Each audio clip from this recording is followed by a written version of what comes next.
Chapitre 4, calcul littéral. Nous avons déjà vu comment développer. Nous avons vu comment factoriser par recherche d'un facteur commun. Dans cette vidéo, nous allons voir comment factoriser en utilisant une identité remarquable. Pour cela, nous allons procéder sur des exemples et nous allons donc identifier chacune des trois identités remarquables afin de factoriser.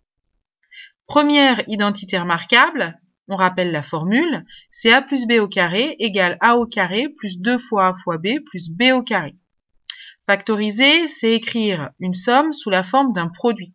Donc on va se retrouver à avoir une expression sous la forme d'une somme de plusieurs termes et on essaiera de voir si on peut l'écrire sous la forme d'une identité remarquable.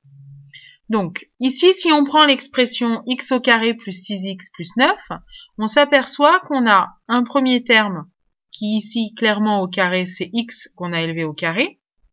Et on voit également qu'il y a un nombre ici 9 qui est le carré d'un entier 3. On se dit donc que il y a peut-être des chances que ça corresponde à l'identité remarquable qui est écrite au-dessus.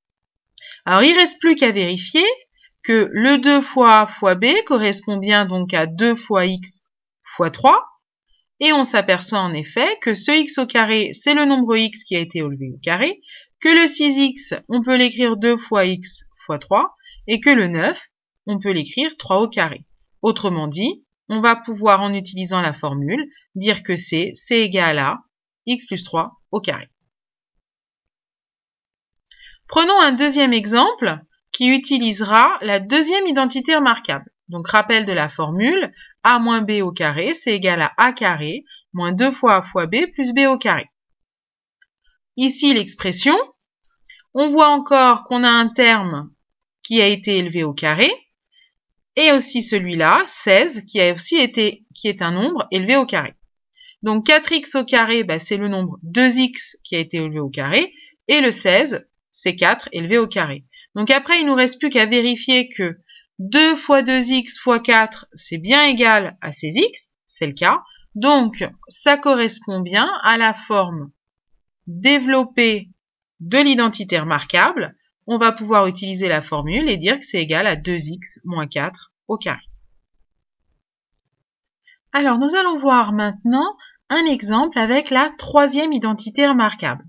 Si on prend l'expression x plus 5 au carré moins 4, on s'aperçoit que dans la troisième identité remarquable, la forme développée ne contient que 2 termes et qu'on a en plus une différence. Donc, à ce moment-là, on va repérer, donc ici c'est le cas, un nombre qui est une expression x plus 5 qui est élevé au carré et le nombre 4 qui est 2 élevé au carré. Donc, on va pouvoir écrire que c'est x plus 5 au carré moins 2 au carré. On a bien identifié a et b, et maintenant on va les mettre et les factoriser pour les mettre entre parenthèses. Donc c'est x plus 5 plus 2 plus b fois a moins b, donc x plus 5 moins 2. Ici, pas de problème particulier parce qu'il n'y a qu'un nombre, une constante sur la deuxième expression, et donc du coup on va réduire très simplement, c'est x plus 5 plus 2 fois x plus 5 moins 2. Je réduis 5 plus 2, ça fait 7, 5 moins 2, ça fait 3. E est égal à x plus 7 facteur de x plus 3.